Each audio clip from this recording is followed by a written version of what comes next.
Shalom Bapak Ibu.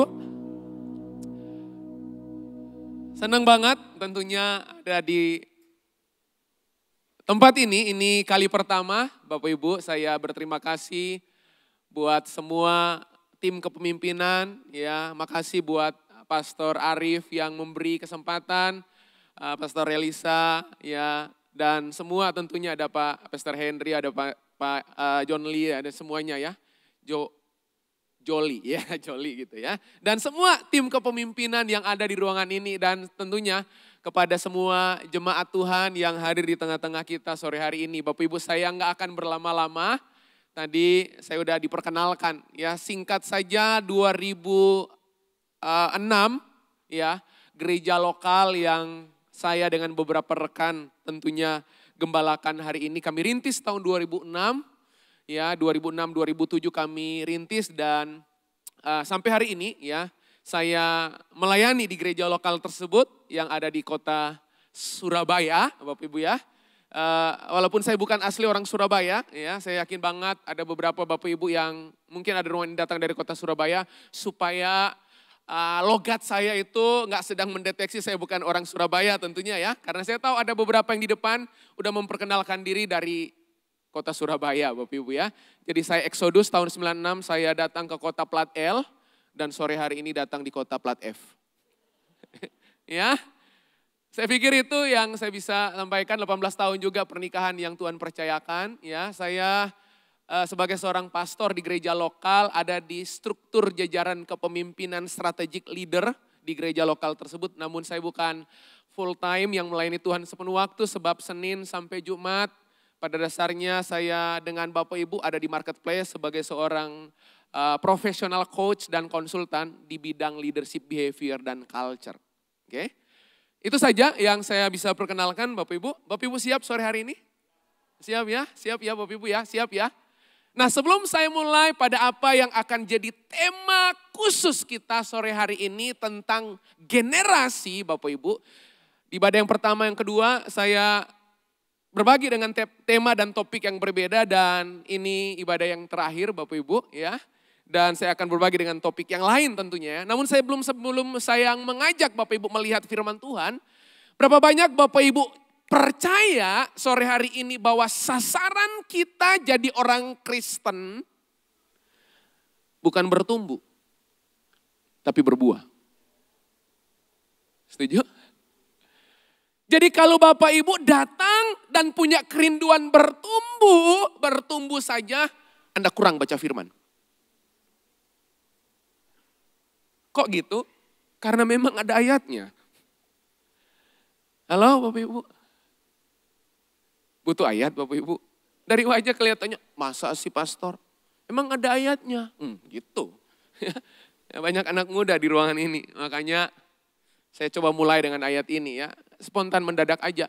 Boleh multimedia bantu saya? Boleh ya? Yohanes pasal 15 ayat 16. Materinya kita skip sebentar ya. Sebentar aja ya. Saya tergerak untuk menunjukkan ini kepada Bapak Ibu. Yohanes pasal 15 ayat yang ke-16. Oke. Saya bacakan, bukan itu nanti boleh digeser dulu, tampil bedanya nanti. Ya. Yohanes pasal 15 ayat yang ke-16. Oke, saya akan bacakan Yohanes pasal 15 ayat 16, gak apa-apa.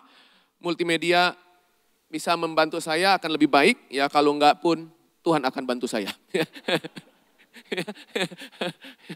Bapak Ibu perhatikan Yohanes 15 ayat 16, ayat hafalan kan ya?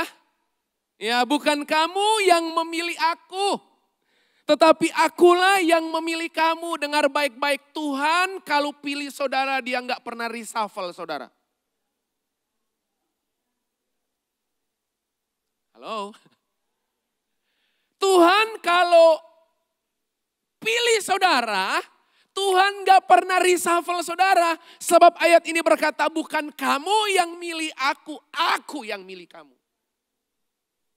Dan dengar baik-baik. Ayat ini sudah ada jauh sebelum Anda perform.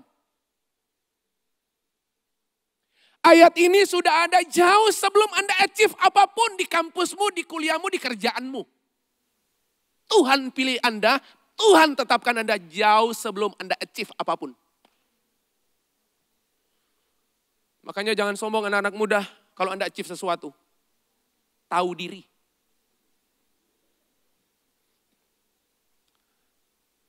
Oh, benar ada ayatnya.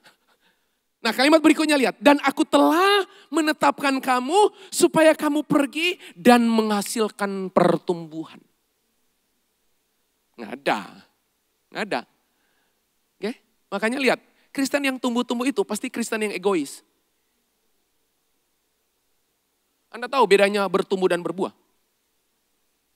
Bertumbuh hanya berkaitan urusannya dengan dirimu sendiri. Halo? Yang namanya berbuah, itu urusannya dinikmati orang dong. Bapak Ibu pernah lihat nggak pohon mangga ngomel-ngomel, begitu buah mangganya dipetik dan dimakan. Dan pohon mangga itu kesel ngomel dari kekinian sampai kekekalan. Dia ngomel Bapak Ibu. Enggak kan Bapak Ibu?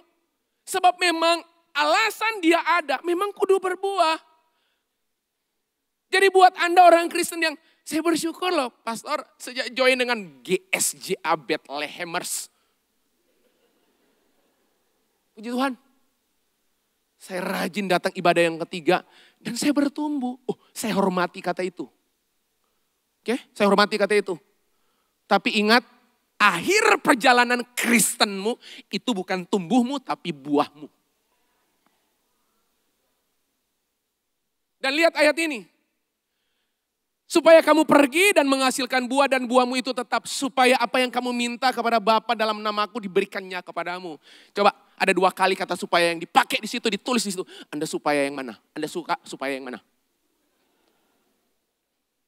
Coba. Yang suka Anda klaim itulah. Yang suka Anda amenkan itulah. Coba supaya yang mana? Coba. Nggak usah pura-pura. Halo Bapak Ibu. Selalu yang akan Anda highlight itu gini. Supaya apa yang kamu minta dalam nama Bapa, dalam namaku diberikannya kepadamu. Anda tahu nggak? Anda akan mengalami supaya yang kedua kalau praktik supaya yang pertama.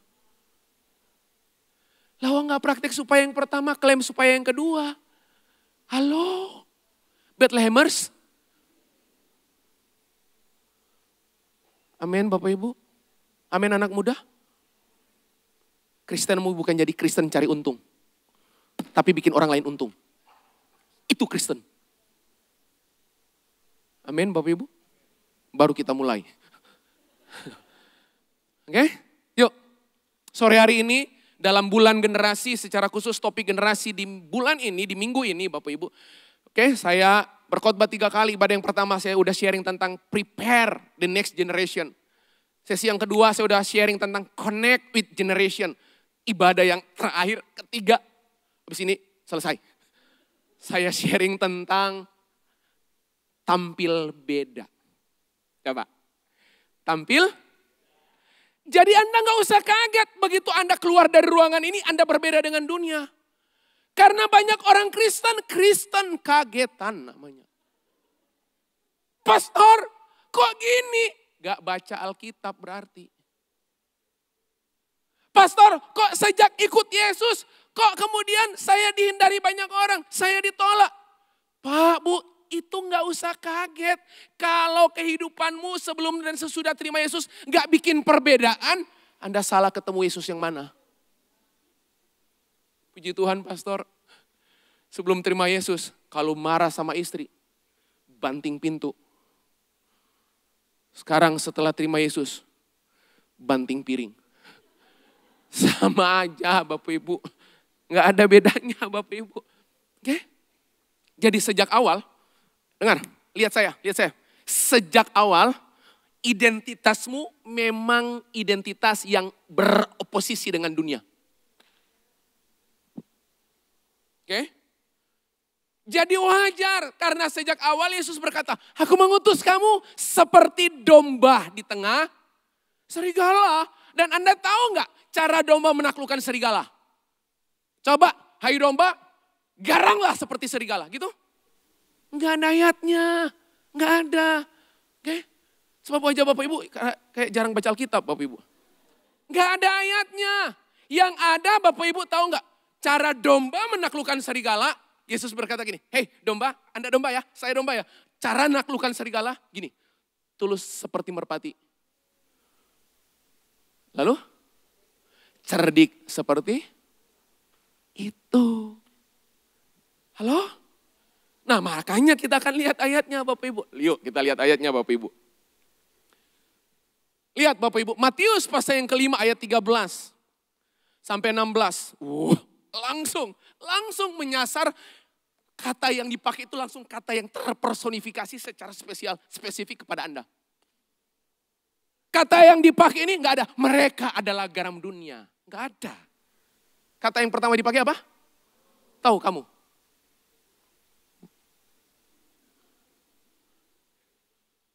Kamu adalah garam dunia. Anda tahu nggak? Daerah kekuasaanmu, daerah otoritas, daerah kuasamu, daerah otoritimu, daerah powermu itu bukan kampung. Dunia. Tuhan telah tetapkan Anda sejak awal. Kamu adalah garam dunia. Loh, lalu setelah kamu adalah garam dunia, titik. Terus ditambahin kata, jika. Loh, tahu arti jika? Itu prasyarat bos. Anda memang garam dunia. Tapi kalau Anda nggak praktekin atau apa yang terjadi setelah jika. Makanya lihat Anda nggak punya kualitas. Halo? Anda di kampus, jadilah mahasiswa yang berkualitas. Anda di pekerjaan, jadi berkualitas. Oke?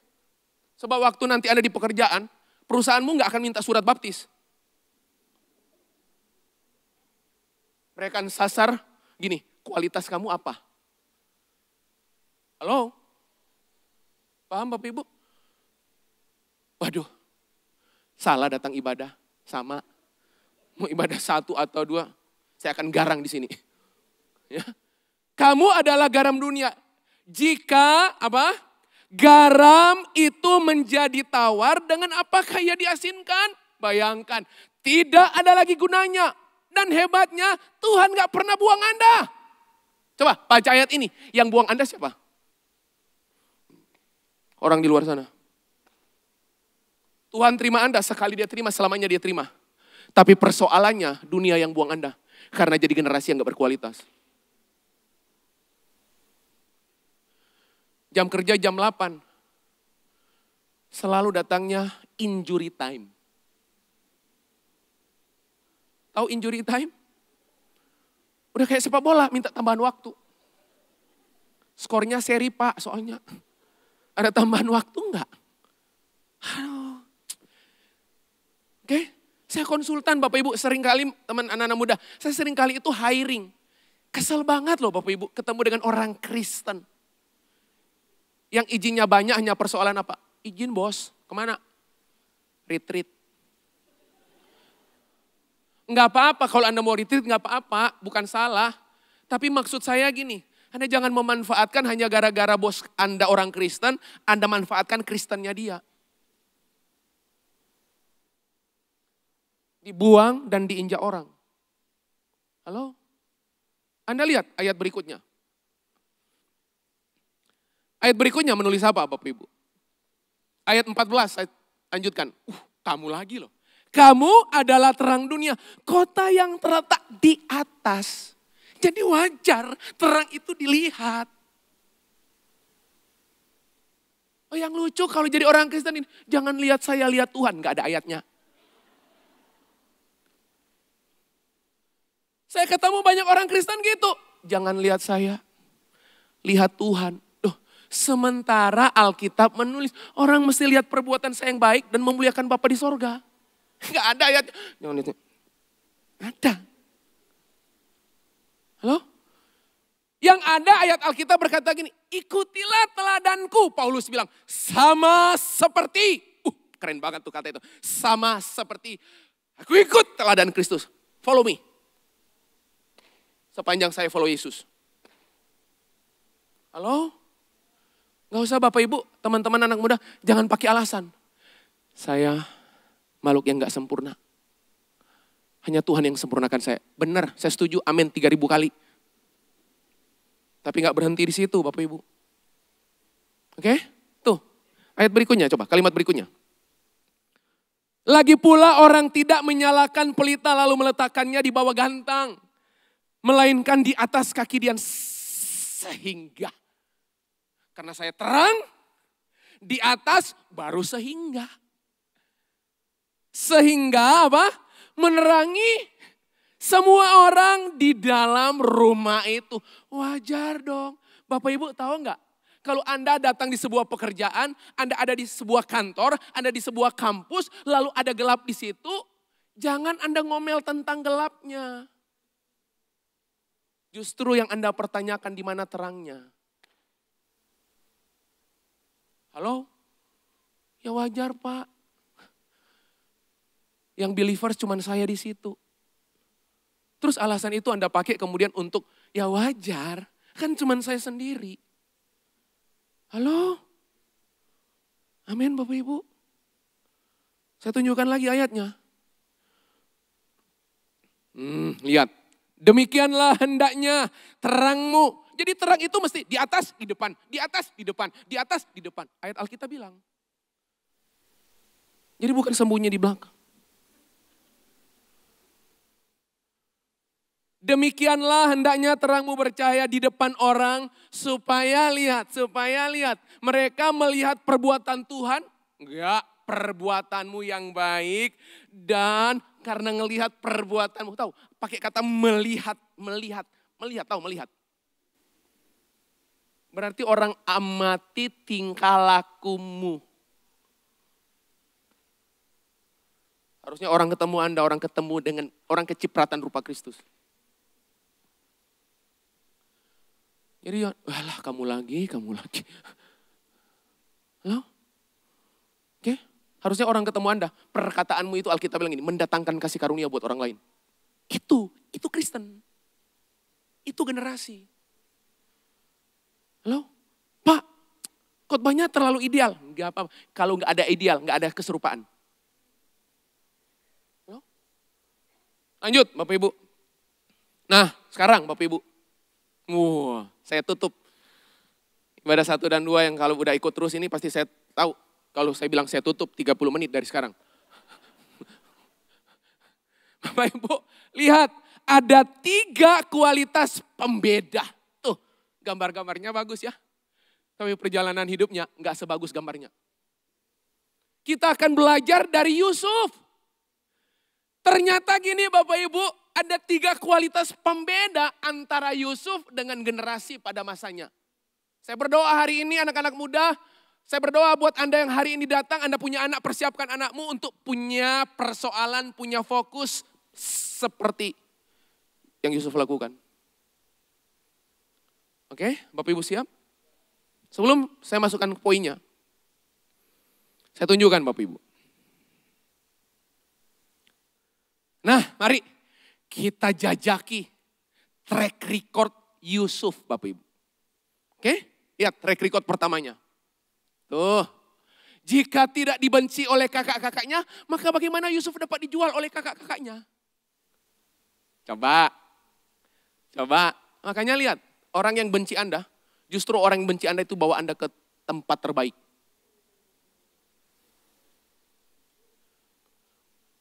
Tuh kan? Wajahnya mulai, benar. Tapi pastor kesel banget.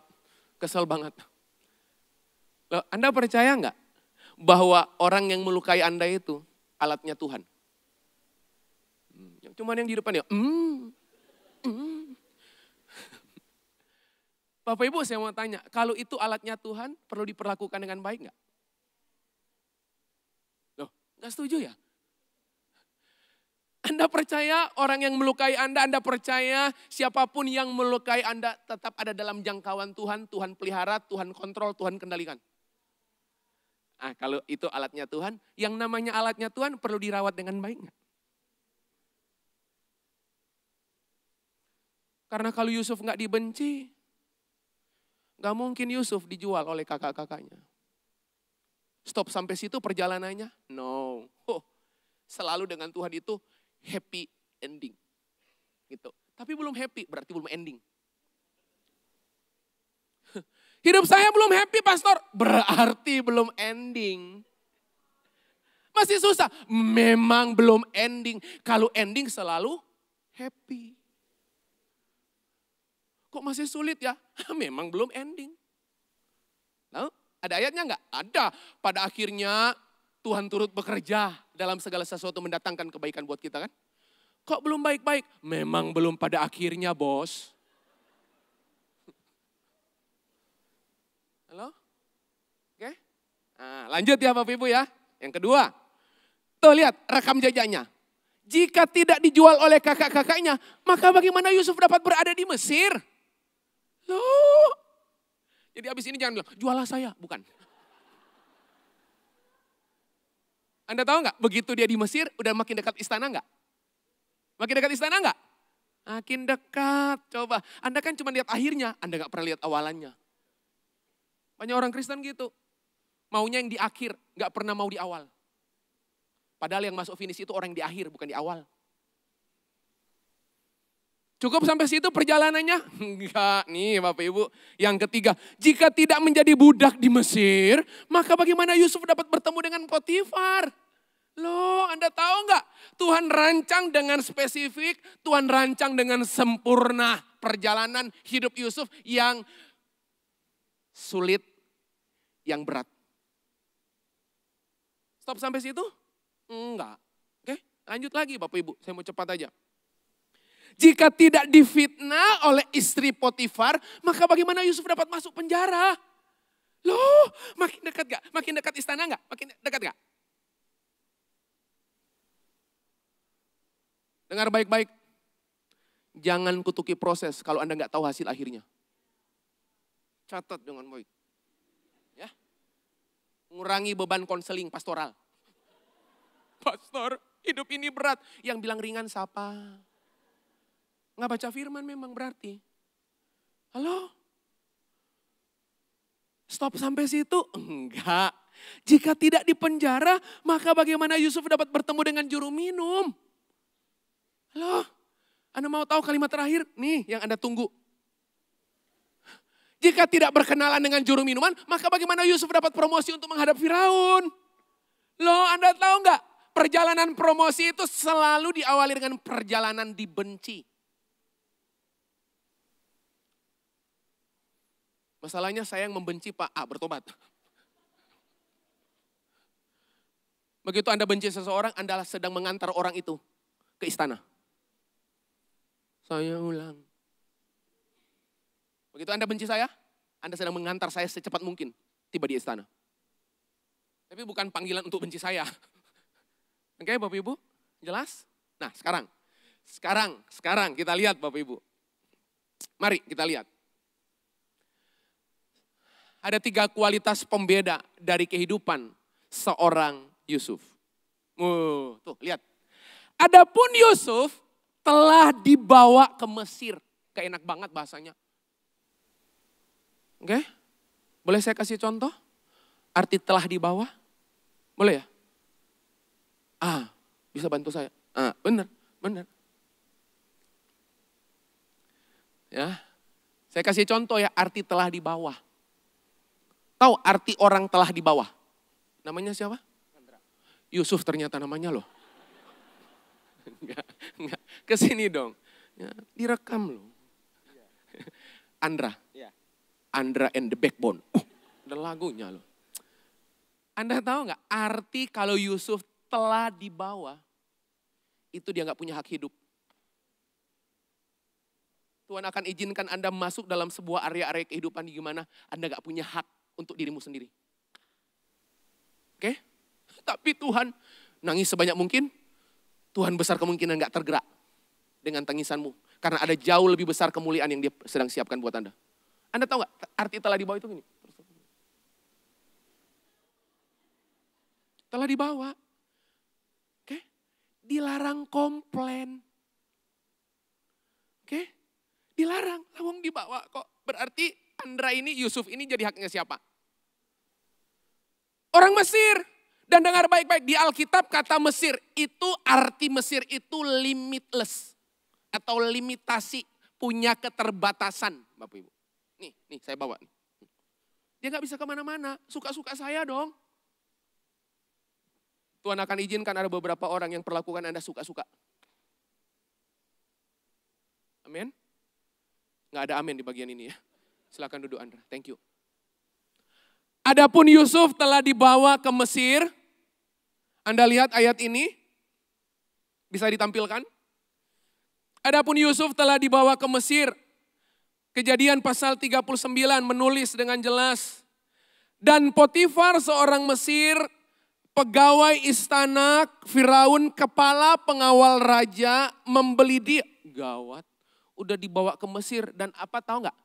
Dia dibawa ke Mesir karena Alkitab bilang telah membeli dia dari tangan orang Ismail yang telah membawa dia ke situ. Nggak ada harganya. Halo? Anda mau mengalami kemuliaan seperti Yusuf generasi ini? Mau ya? Mau ya?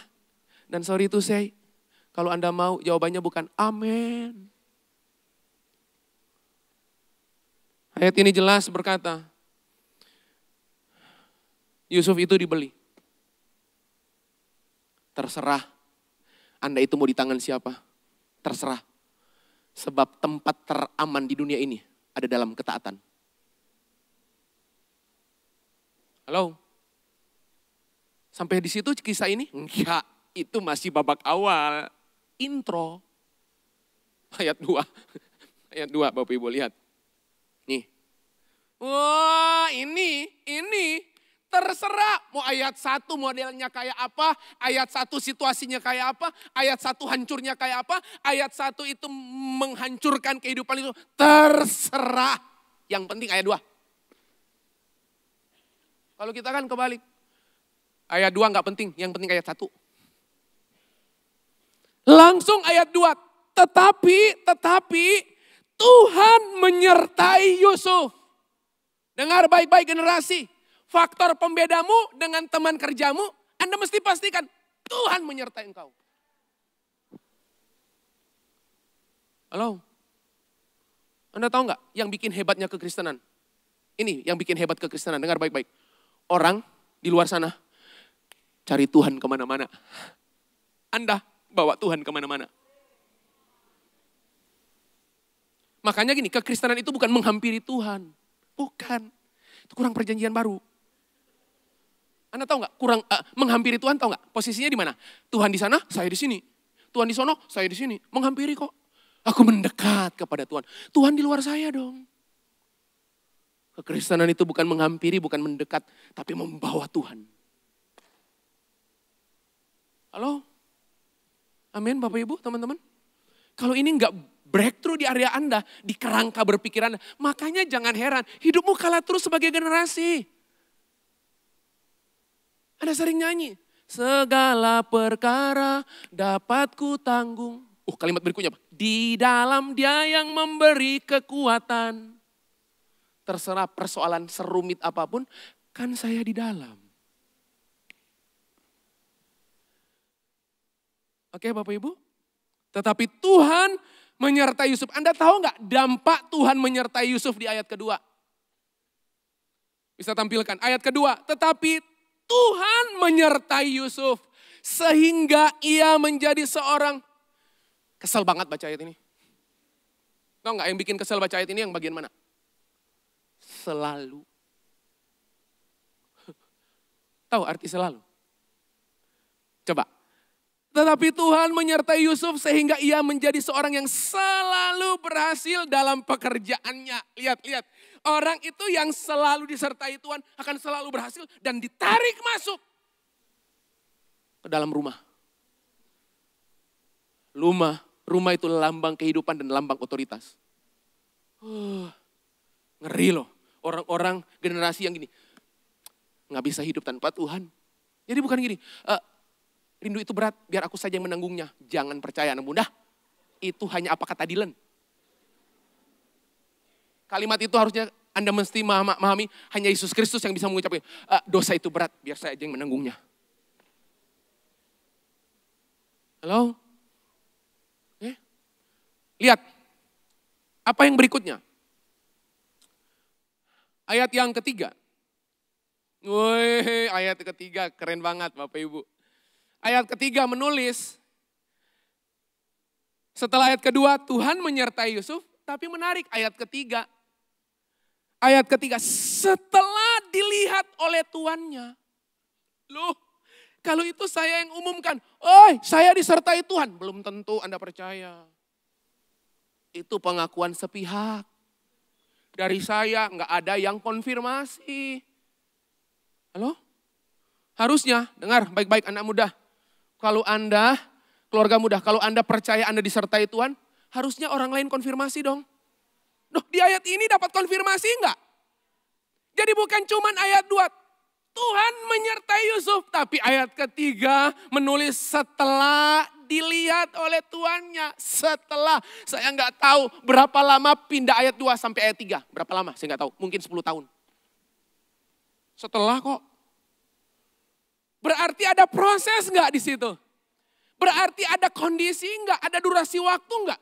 Sampai kemudian gini, bukan Yusuf yang proklaim, bukan Yusuf yang declare, tapi pengakuan itu lahir dan muncul dari pengakuan orang di rumah. Halo? Harusnya kalau ada papa di rumah, aman. Gitu.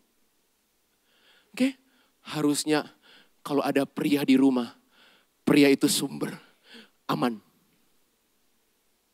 Halo? Nanti ada pengumuman elemen soalnya. Saya intro dulu.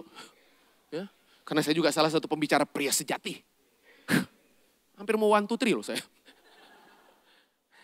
Lihat ayat berikutnya, ayat ini. Setelah dilihat oleh tuannya bahwa Yusuf disertai Tuhan dan bahwa Tuhan membuat berhasil segala sesuatu yang dikerjakannya.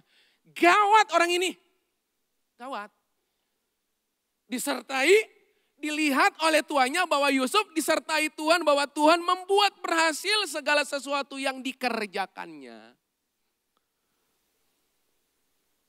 Ayat 4. Maka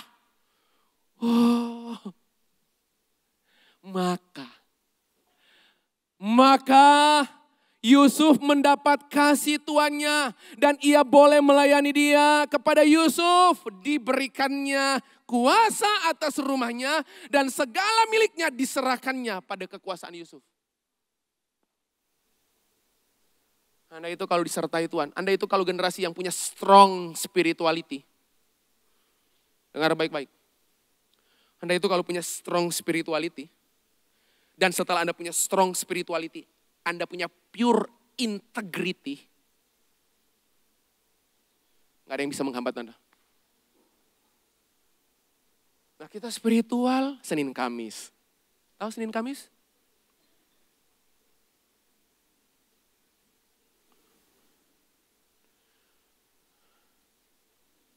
Integritas berdasarkan situasi. Yusuf enggak tuh. Oke. Loh Pak, Bu, dengar baik-baik ya.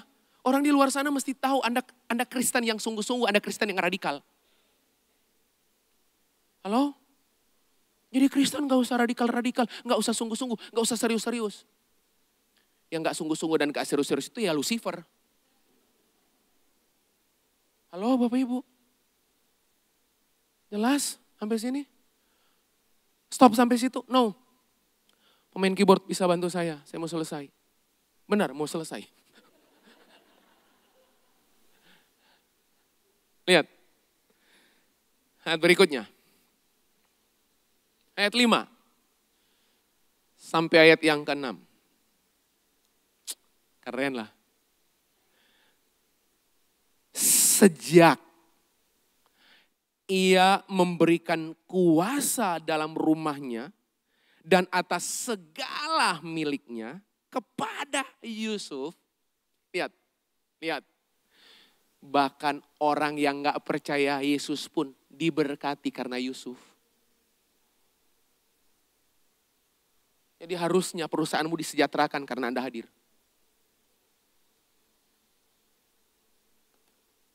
Tuh kan, lihat saya ngancam. Harusnya kehadiran Anda di kampusmu, di jurusanmu, di tempat kerjamu, di relasimu, hadirmu itu memberi nilai tambah. Karena Alkitab bilang setelah ayat ketiga, ayat keempat, maka sejak ayat kelima, sejak ia memberikan kuasa dalam rumahnya dan atas segala miliknya kepada Yusuf, Tuhan memberkati rumah orang Mesir itu. Yang diberkati orang mana? Mesir. Karena siapa?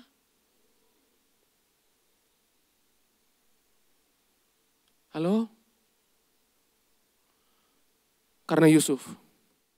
Sehingga berkat Tuhan ada atas segala miliknya. Baik yang di rumah maupun yang di ladang. Gawat loh. Berkatnya itu holistik. Gak cuma di rumah tapi di ladang. Gak cuma di kampus tapi di rumah. Gak cuma di kampus, gak cuma di rumah tapi di rumah papa mamanya. Semua area holistik diberkati. Halo? Bukankah harusnya takdir Anda, hadiran Anda itu melepaskan pengaruh? Amin Bapak Ibu? Oke? Jangan sampai, maafkan saya Bapak Ibu, jangan sampai. Tiap hari Minggu tetangga Anda itu tahu, Anda keluar sore, atau Anda keluar pagi, Anda keluar jelang siang, datang ibadah.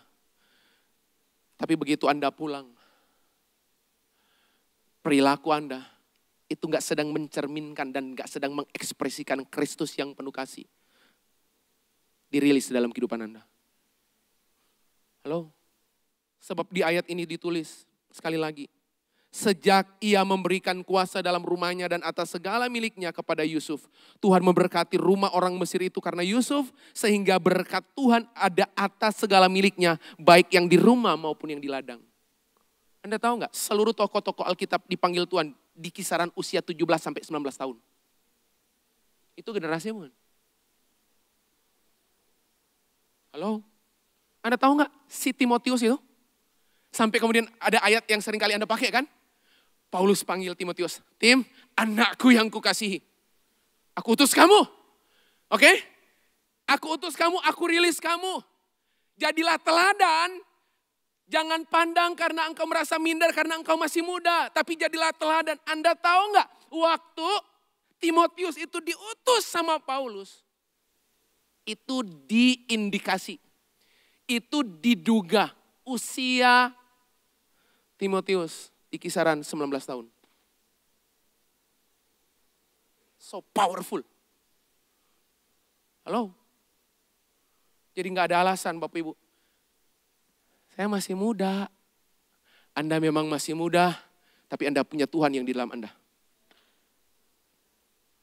Buat Bapak Ibu orang tua yang hadir di tempat ini, persiapkan generasi. Oke? Persiapkan dengan baik. Nah, saya akan tutup. Pemain musiknya, pemain keyboardnya ada? Nggak datang dia. Atau saya langsung main ke sini. Saya tutup Bapak Ibu. Yuk kita lihat dengan cepat. Ayat ke-6. Coba bayangkan. Segala miliknya diserahkannya pada kekuasaan Yusuf. Dan apa? Dengan bantuan Yusuf. Coba. Ia tidak usah lagi mengatur apa-apapun selain dari makanannya sendiri. Coba. Harusnya kehadiran Anda di kantor, itu pekerjaan makin tuntas. Bukan makin ribet. Halo? Halo? Bapak Ibu, saya titip pesan.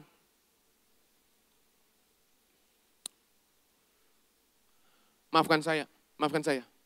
Saya disclaimer dulu ya, maafkan saya. Kita sering kali jago tepuk tangan dalam gereja. Tapi begitu kita keluar gereja, nggak ada yang tepukin kita. Halo? Yusuf orang biasa.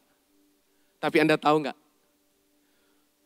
Ini ya, maaf Bapak Ibu. Ini ART.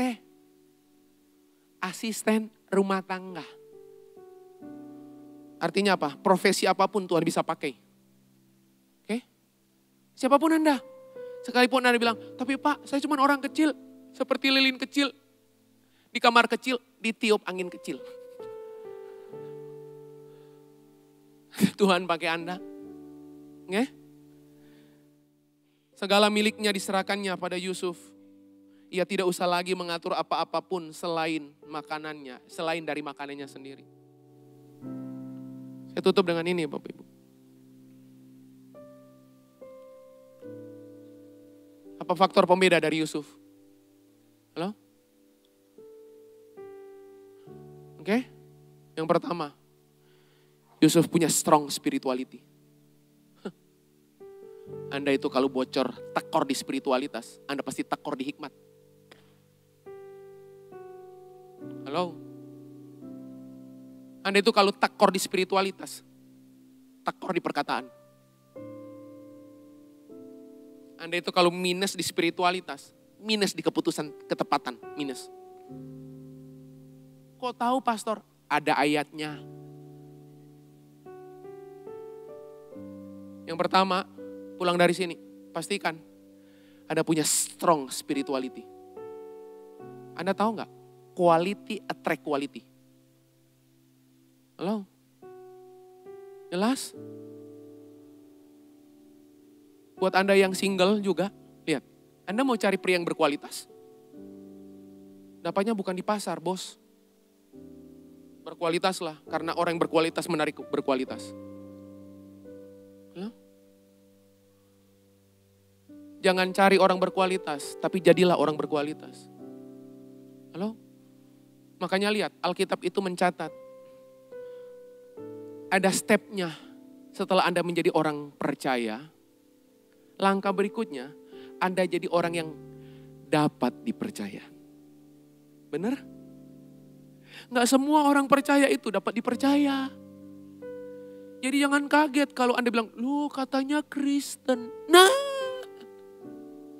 karena orang percaya belum tentu orang dapat Tapi jangan berhenti di situ. Yang ketiga adalah orang kepercayaan. Karena nggak semua orang yang dapat dipercaya adalah orang kepercayaan. Halo? Kalau janji Selasa sama bos, kasih di hari Senin. Jangan gini, bos janji Selasa. Siap bos, Selasa saya kasih. Benar Selasa minggu depannya. Aduh. Halo? Dibuang dan diinjak orang. Terus begitu kita gak terpakai, kita ngomong apa? Bosnya jahat, katanya Kristen. Halo? Yang kedua, bukan cuma strong spirituality. Tapi pure integrity. Anda tahu gak? Selalu baca Alkitabmu. Orang yang punya kualitas integritas, punya kemurnian, punya integritas. Selalu tempatnya istana. Halo? Oke, dan yang terakhir.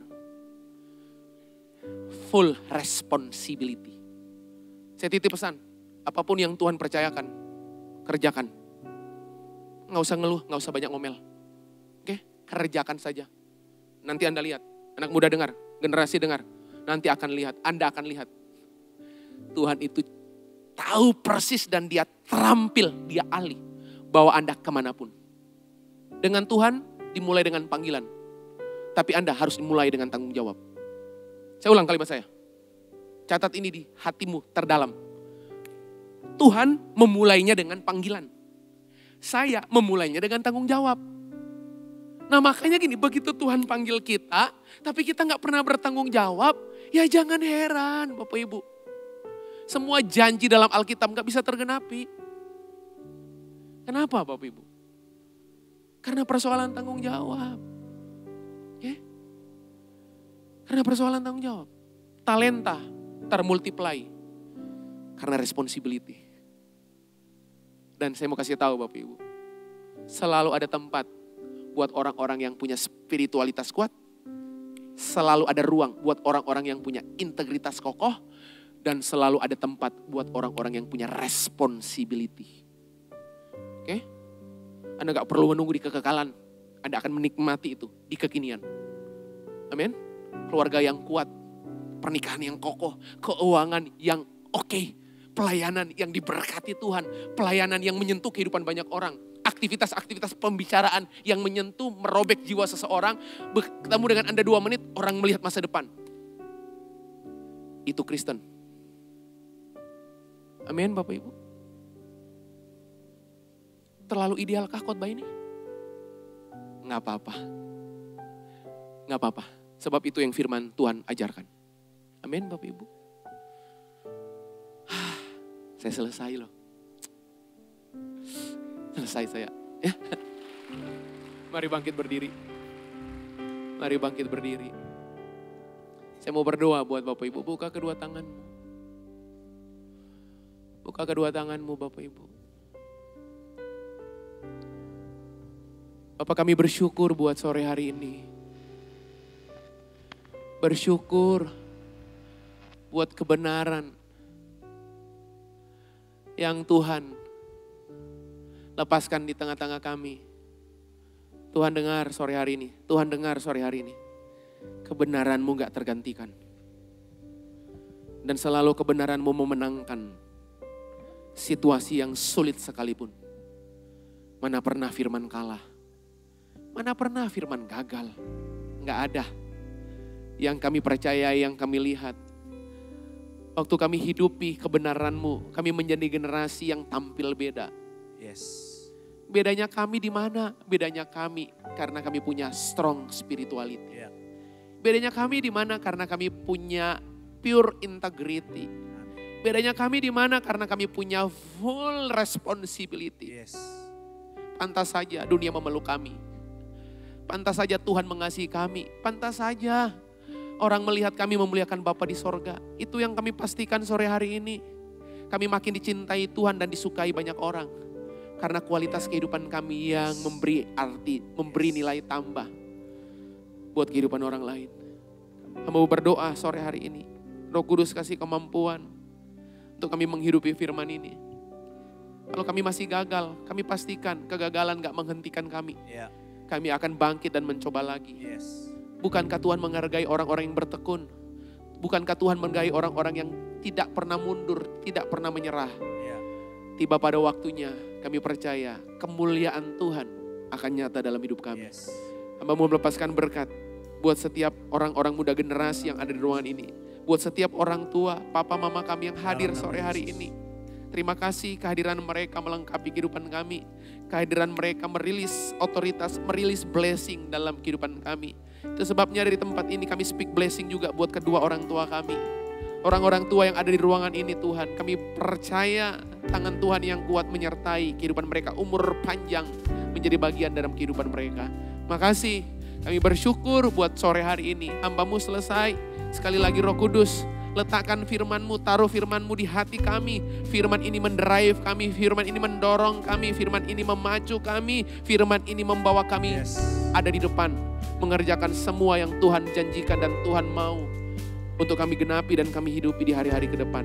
Untuk itulah kemuliaan setinggi-tingginya kami persembahkan buat Sang Raja dalam hidup kami. Terima kasih, hamba-Mu selesai dan bersyukur buat semuanya. Hanya di dalam dan demi nama Yesus kami sudah berdoa, kami mengucap syukur. Haleluya, amin.